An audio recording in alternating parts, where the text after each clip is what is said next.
So I was at my mom's house today and she was telling me about how a friend at the gym's son has just had a baby, like within the last couple of days. And her daughter, this friend's daughter, already had a baby and she was very involved in that process. And her son's just had a baby. And there's no bad blood or tension with her and her daughter-in-law, but she's like, they're not go for shopping close.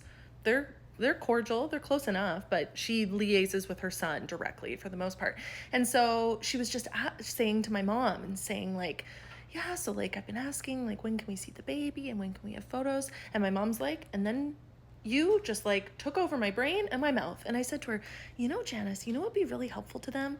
You could probably just offer to drop off some food and some baking with like no expectation to come in if you want to help and you want to be involved. Because she just wants to care for her son. She just wants to be involved. My mom said to her, like, that baby is really not going to turn into a pumpkin tomorrow or the next day. It's going to be the same from now until 3 weeks from now. Why don't you just like give them some space? My mom said the thing that people are doing now is they're really just letting the people who have had the baby tell the visitors, even the grandparents, when they're ready. And my mom said her friend looked at her from across the gym and said, oh my gosh, Michelle.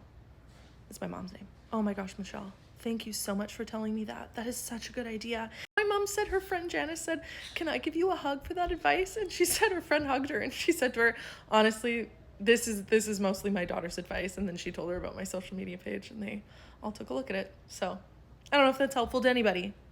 Maybe some grandmas, maybe not. But anyway, we're going to change lives, people.